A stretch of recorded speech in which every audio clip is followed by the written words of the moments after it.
The capital wore grief like an old, heavy coat. Wind scraped along the palace walls with a hollow murmur, carrying the ash of unrest from the north. In Ouagadougou, even the birds seemed to have forgotten their songs. Markets ran half-empty. Soldiers patrolled in silence.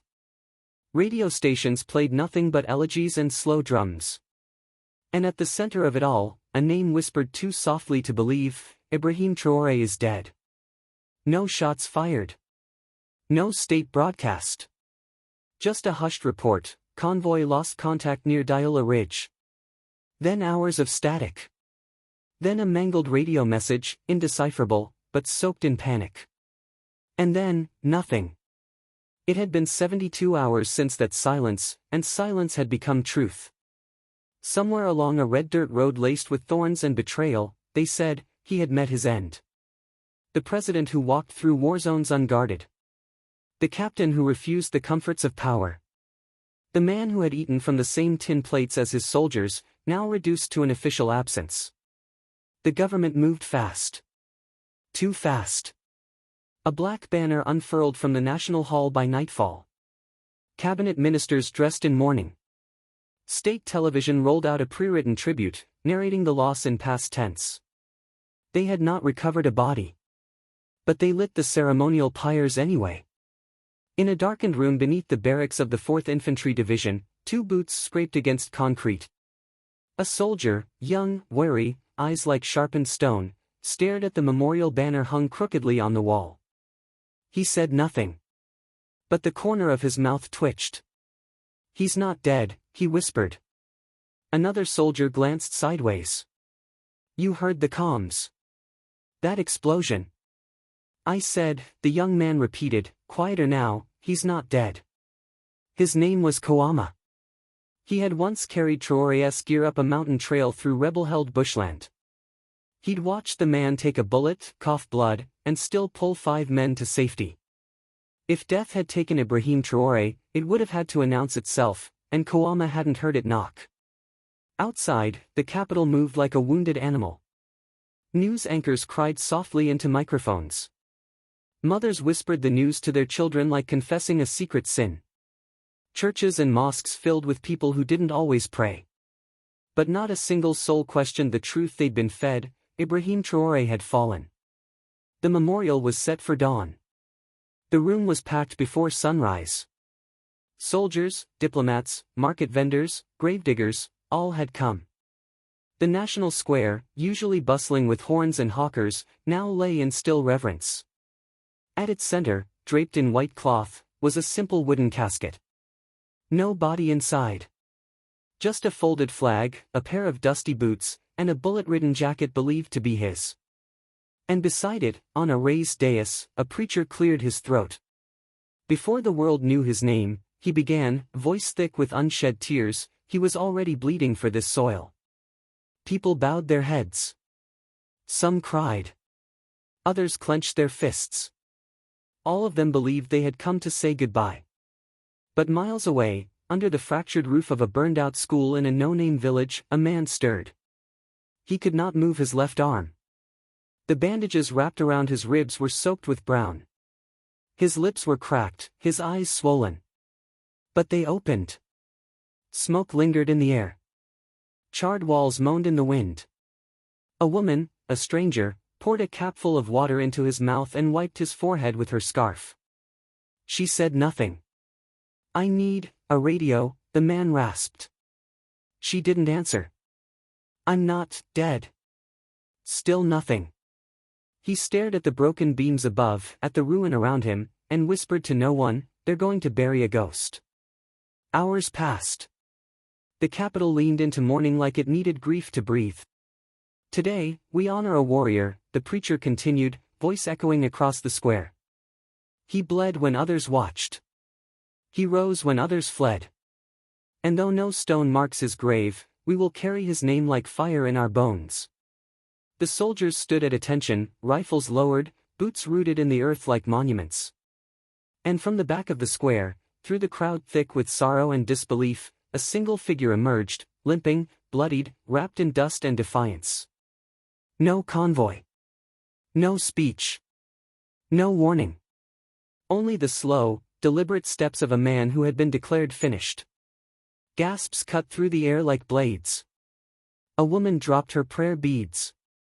A general staggered backward.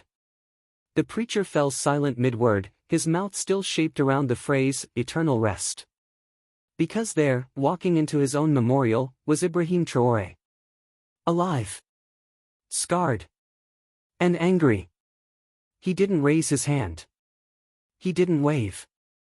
He simply walked up to the casket built for him, placed one calloused hand on its lid, and looked at the crowd with eyes that burned not with pain, but with purpose. And somewhere in the stunned silence, a voice broke the stillness. "I told you," whispered Kawama from the back, fists clenched at his sides. "He's not dead." 3 days earlier, just before sunrise, the convoy had left Kasi province under heavy cloud cover and tension thicker than fog. Ibrahim Traoré sat in the lead vehicle, no armor, just an old military transport with mud-splashed tires and cracked windows. He had insisted on it. He always did. "If my men ride exposed," he'd told his aides, "then so do I." The mission was urgent, a rural village had gone dark. No radio contact.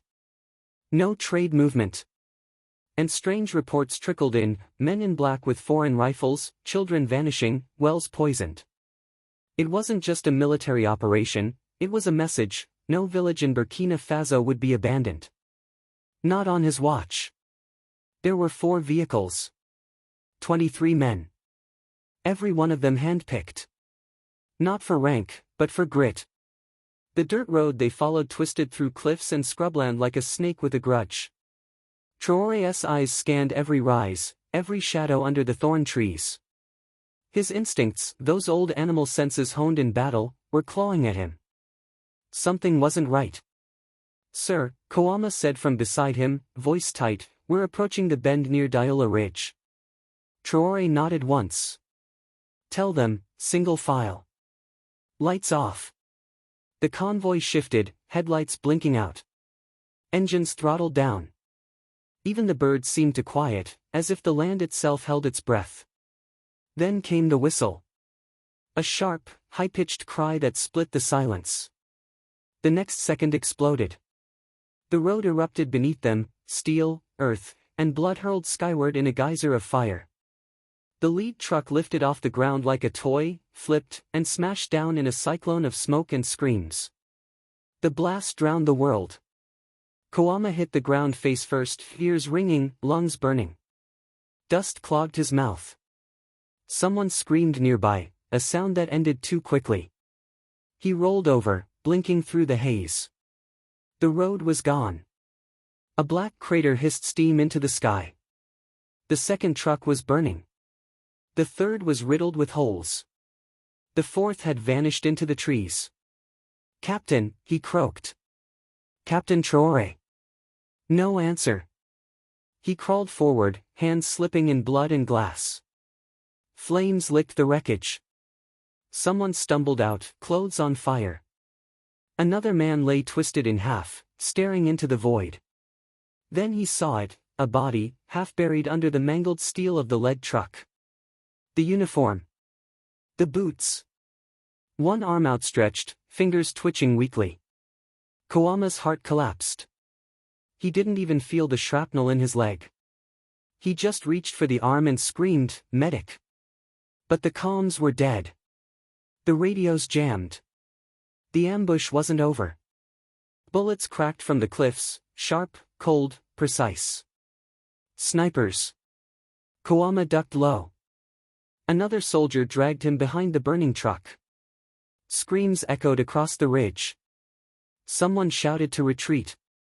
Someone else shouted not to. And in that hellfire and chaos, Kawama did what he was trained to do. He grabbed the emergency beacon from his vest, slammed his thumb onto the distress signal, and prayed someone would come. When he turned back, the body under the truck was gone. Gone. Only the blood remained. The rescue chopper arrived 6 hours too late. By then, half the men were dead. The rest were scattered, wounded, or missing. The bodies they recovered were burned, unrecognizable. The reports went up the chain fast: ambush confirmed, convoy destroyed, high casualties, Ibrahim Traoré presumed killed in action. No body. But his dog tag was found in the crater, fused with soot and bone. That was enough.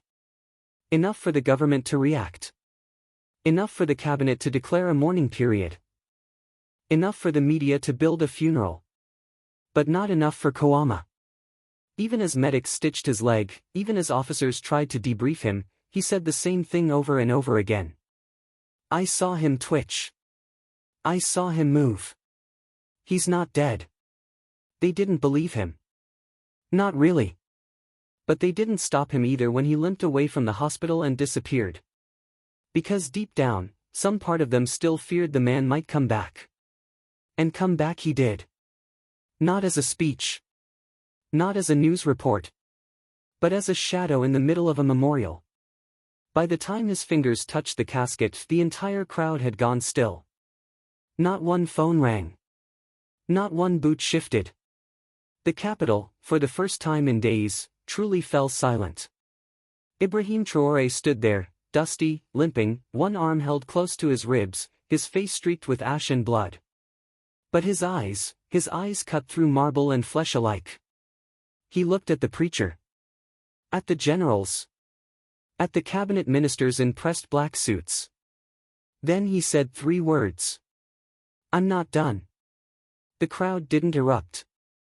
It didn't need to. The echo of those words slammed into every heart like thunder.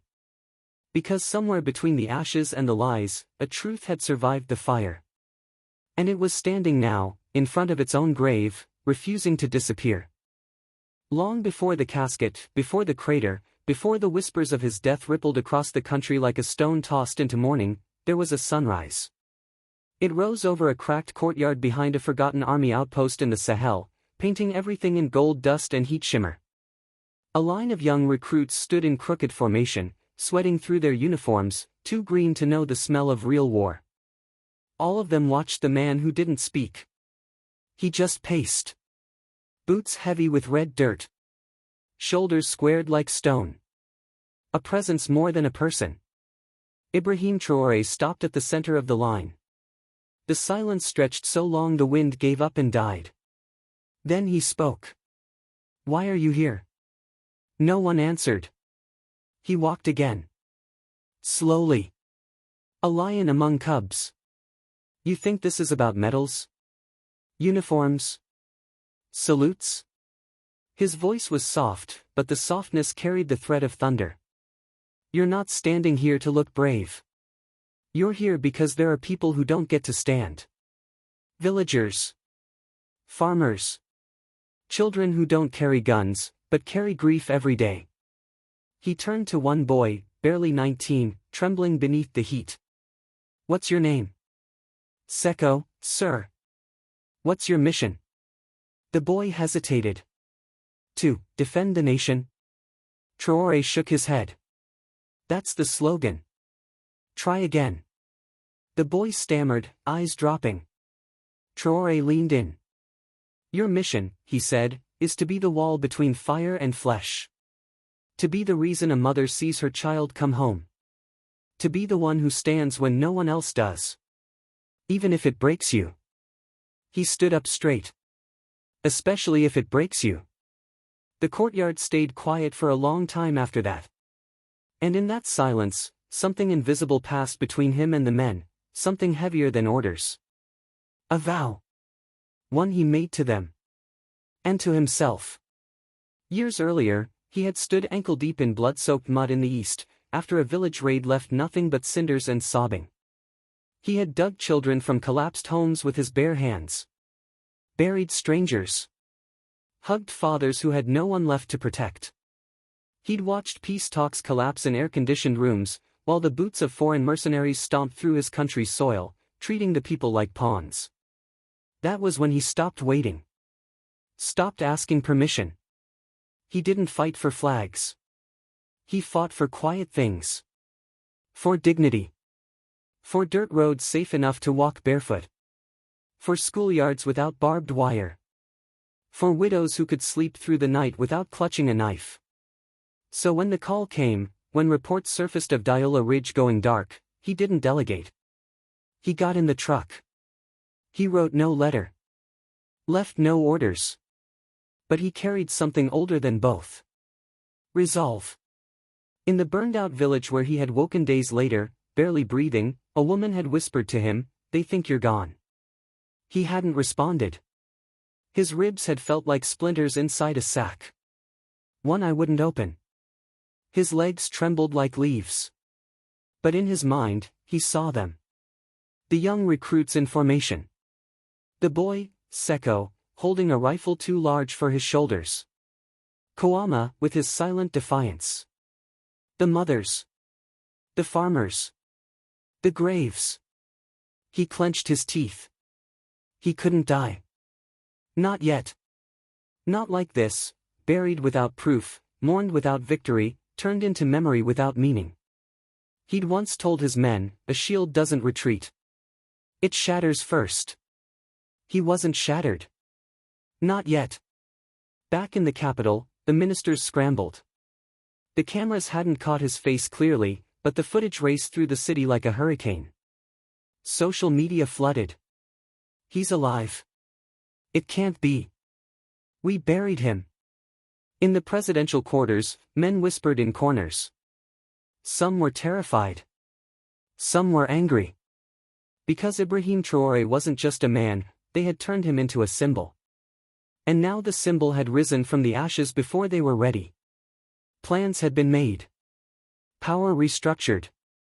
A nation emotionally maneuvered. And now the ghost had come back to collect. Traoré sat alone that night beneath the national monument, knees wrapped, arm in a sling. He watched the flame flicker at the statue's base. He looked tired. Older. But the fire in his eyes hadn't dimmed. A child approached, 10, maybe 11. Clothes too big, feet bare. The kind of child who didn't belong out this late. The boy stopped, unsure if he should speak. Traoré turned to him and said, gently, "You shouldn't be here alone." The boy's voice cracked. "They said you died." "I did," Traoré said quietly. "But not the part that matters." The boy stepped forward. "Is it true? That you walked out of the fire?" Traoré nodded. It hurt. The boy was quiet a moment. Then, "Can I be like you one day?" "No," Traoré said without hesitation. "Be better." The boy's eyes widened. "Be braver. Quieter. Kinder. And when the time comes to stand, stand taller than I ever could." He reached out with his one good hand and touched the boy's shoulder. "But never chase war." The boy nodded, eyes glassy. And for a moment, under the monument meant to honor the fallen, Ibrahim Traoré became more than a survivor. He became a mirror. For all those still fighting. At 4:17 a.m., the emergency council gathered in the stone halls of the capital's high command, half-dressed ministers with puffy eyes, generals clutching folders, aides dripping sweat they didn't dare wipe. They huddled around a grainy video paused mid-frame, Ibrahim Traoré, limping, touching his own coffin. No one spoke first. Because no one knew what it meant yet. Alive meant hope. Alive also meant chaos. Because when a man declared dead walks back into the world, he doesn't just unsettle protocol. He rewrites everything. This ruins everything," murmured a thin-lipped official. "The transition speech." "Forget the damn speech," a general barked. "The people think he's immortal now." And he wasn't wrong. By dawn, Traoré's face was everywhere, painted, printed, prayed over.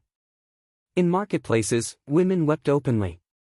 In barracks, soldiers who had been too broken to lift a rifle the day before now stood at attention. In the north, whispers became resolve, "The captain lives." The world had tried to bury a man. And now it had to answer to a legend. But Traoré wasn't resting. He sat with his senior field officer, Major Cambo, in the corner of a civilian shelter-turned-medical outpost. The lights flickered. The smell of disinfectant clung to the air like guilt. "They moved without waiting," Cambo muttered. "Declared you gone. Staged the memorial. Swore in your deputy an hour after sunset. I expected that, Traoré said, wrapping a cloth tighter around his ribs. Kouama sent us a satellite feed. You want to see what they're doing now? No. Cambo blinked. Sir? Not yet, he said, standing slowly. If you want to win back a people, you don't start with power. He looked at the map spread on the table. Villages marked in red. Rebel sightings. Dead zones. You start with presence. He tapped the one region untouched by either government troops or rebels. Karenga. Cambo stared. There's nothing there. There's everything there, Traoré said. No roads. No resources. Just families. Forgotten. If we walk into Karenga before anyone else, we don't need a press release. We'll have the people. Cambo exhaled. And if they send more assassins? Traoré gave a dry smile. They already did. Later that night, just outside a village lit only by storm lanterns, 3 figures approached Traoré's tent. They wore stolen fatigues. Carried knives dipped in silence. But they didn't make it past the fire circle. Kouama, half limping from shrapnel still in his calf, met them in the dark with a blade in one hand and a shovel in the other. You picked the wrong ghost, he whispered. By morning, the assassins were buried in the red soil they'd meant to spill blood on. Traoré said nothing. He just tightened his boots and kept walking east. 2 days later, the people of Karenga watched in stunned silence as a small unit marched into their square, tired, dirty, and led by a man they had just mourned. They didn't cheer. Not at first. They just watched him. This wasn't the captain from posters. This was the man who bled. Who limped. Who looked into each pair of eyes like they mattered more than gold or borders. And slowly, mothers stepped forward. Then children. Then elders. Then men with rifles slung over their backs. No speech was given. No flags waved.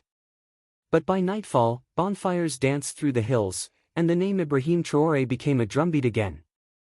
Back in the capital, the deputy president tried to hold a press conference. He wore a stiff suit. Spoke of national unity and smooth transitions. But no one listened. The streets outside were lined with candles and chants. The people had chosen already. And what they had chosen couldn't be undone by decree. Traoré returned to the capital not with an army, but with a caravan. Villagers on donkeys. Fishermen on bicycles. Dozens of civilians following him like a river follows the rain. He entered through the southern gate, quietly, humbly, and still, word spread faster than fire. At the steps of Parliament, he paused. Cambo turned to him. You sure about this? Traoré nodded. I won't take back the title, he said. But I will take back the promise. And then he did something no one expected. He sat. Cross-legged, on the marble steps. With the people behind him. Not a throne. A witness stand. They couldn't arrest him. They couldn't erase him. Because for every lie spun in chambers, 100 voices rose in the streets, chanting, echoing, whispering. We saw him walk. We saw him return. And in every whispered prayer, every clenched fist, every lantern left on a windowsill long after midnight, there was defiance. Not of a regime. But of forgetfulness. They had tried to mourn a man too soon. But some men are written not in ink, but in thunder. The days that followed blurred into a single, roaring heartbeat. Cameras circled, but Traoré ignored them. Reporters screamed questions, but he never answered with words. His message wasn't carved into microphones. It was carved into the dirt under his boots, into the dust on his uniform, into the eyes of the people who followed him. He didn't retake office. He reclaimed something older. Faith. At night, the Parliament building loomed behind him like a mausoleum built on soft lies. Inside, suits argued. Debates raged. Papers shuffled like swords being drawn in velvet halls. But outside, Traoré sat on those marble steps. And the people sat with him. Farmers with sun-split hands. Women holding candles. Veterans in faded uniforms. Children curled on woven mats. They didn't chant. They didn't riot. They waited. Because sometimes, silence is louder than any protest. One evening, the boy returned, the same one who had asked if he could become like the captain. He carried something wrapped in cloth. Traoré looked up. The boy knelt and placed the bundle on his lap. When he unwrapped it, it wasn't a weapon. It was a book. Old. Cracked at the spine. The National Constitution, printed 10 years ago. A few pages torn. The cover half burnt. I found it, the boy whispered. In the rubble of the school. Traoré ran his fingers across the singed leather. He didn't speak. But his jaw tightened. A child had salvaged the words meant to guide a country. Not the ministers. Not the men in power. A boy with dirt under his nails and hope in his hands. He looked up. Why me? He asked. The boy shrugged. Because you came back. Traoré nodded slowly, carefully rewrapping the book in the cloth. And in that moment, the decision was made, not to return to power, but to rebuild what power had forgotten. 3 weeks later, the deputy president resigned quietly, citing unforeseen changes in national sentiment. The council dissolved itself under pressure from both the streets and the silence behind them. And when they offered the seat back to Ibrahim Traoré, gold, banners, cameras, all, he refused. I don't need a seat to serve, he said. Instead, he asked for one thing. A clinic. Not in the capital. But in Karenga. The village that had once been forgotten, now remembered forever. The statue came later. Built not by decree, but by volunteers. It stood not in front of the palace, but beside a dirt road in the highlands, where the old convoy had been lost. Where the blast had tried to erase him. It showed a man standing, not in glory, but in struggle. One leg slightly bent. One arm wrapped in cloth. One hand raised, not in salute, but in reaching. And etched at the base, not in marble but in wood. They buried me too soon. So I walked back. Years passed. Governments changed. Maps redrew their scars. But every year, on the morning of the memorial that never was, people came. They brought candles. Coins. Scarves. Letters written by hand. Some told stories of how they once stood beside him.